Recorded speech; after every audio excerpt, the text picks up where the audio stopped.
Bismillahirrahmanirrahim. Assalamualaikum warahmatullahi wabarakatuh. Innal hamdalillah nahmaduhu wa nusalli wa nusallim ala rasulihil karim amma ba'd. Faqala Allah ta'ala fil Qur'anil 'azim. A'udzu billahi minasyaitonir rajim. Yarfa'illahu alladhina amanu minkum walladhina utul 'ilma darajat. Qala Nabi Muhammad sallallahu alaihi wasallam fi hadis Talabul ilmi faridatun ala kulli muslimin. Auqafa maqama Rasulullah sallallahu alaihi wasallam. Baik, segala puji bagi Allah Subhanahu wa taala yang telah memberikan kita nikmat iman Islam dan kesempatan untuk menuntut ilmu. Salawat serta salam semoga selalu tercurah kepada junjungan kita Nabi Muhammad sallallahu alaihi wasallam, kepada keluarganya, sahabatnya dan pengikut beliau hingga akhir zaman. Amin amin ya rabbal alamin. Baik, pada kesempatan kali ini kita akan mempresentasikan makalah dengan judul definisi izhar, idgham, ziyadah, takdir, hazab, taqdim dan takhir. Yang mana materi ini sangat penting dalam memahami keindahan dan keakuratan bacaan Al-Quran. Karena setiap huruf yang kita baca, setiap susunan, bahkan setiap pergeseran posisi kata dalam Al-Quran memiliki makna dan hikmah yang mendalam. Di sini kita bacakan latar belakangnya. Dalam keilmuan Al-Quran, kaidah bahasa Arab memegang peranan penting. Ilmu seperti tajwid, balaghah, dan nahwu menjadi dasar untuk memahami maksud firman Allah secara tepat. Beberapa istilah seperti izhar, idgham, ziyadah, takdir, hazab, taqdim, dan takhir bukan hanya sekedar konsep kebahasaan saja, tetapi juga cerminan keindahan ilahi dalam penyusunan ayat-ayat suci Al-Quran. Contohnya, izhar dan idgham mengajarkan kita cara menjaga kejelasan dan keharmonisan bunyi bacaan.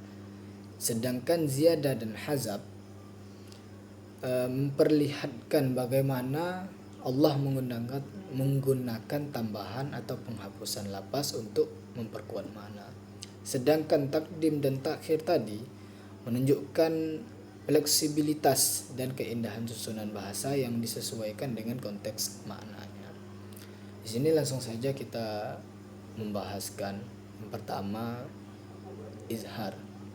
Izhar secara bahasa berarti menjelaskan atau menampakkan.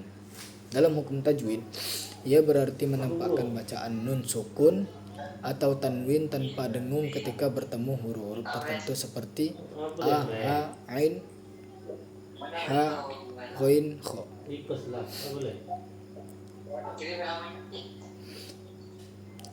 Dalam konteks tafsir dan nahwu, izhar berarti menampakkan lapas yang bisa saja diganti dengan dhamir, tetapi sengaja ditampakkan untuk menegaskan makna. Lanjut ke poin yang kedua, yaitu idgham. Idgham berarti memasukkan satu huruf ke dalam huruf lain. Dalam tajwid, hal ini membuat bunyi huruf menjadi satu kesatuan yang lembut dan indah. Macam-macam idgham, itu idgham bi gunnah, ya nun min waw, idgham bi gunnah ra dan lam, idgham mutamatsilain, mutajanisain, dan mutaqarribain. Yang ketiga, ziyadah. Secara bahasa berarti penambahan. Sedangkan dalam balaghah dan tafsir, ziyadah digunakan untuk menambah penegasan makna tanpa menambah arti baru secara hakiki. Contoh, Quran surah Al-Imran, Fabima rahmatin minallah. Kata ma di sini disebut ma ziyadah, tidak mengubah makna tetapi menambah keindahan dan kelembutan redaksi. Poin yang keempat, takdir.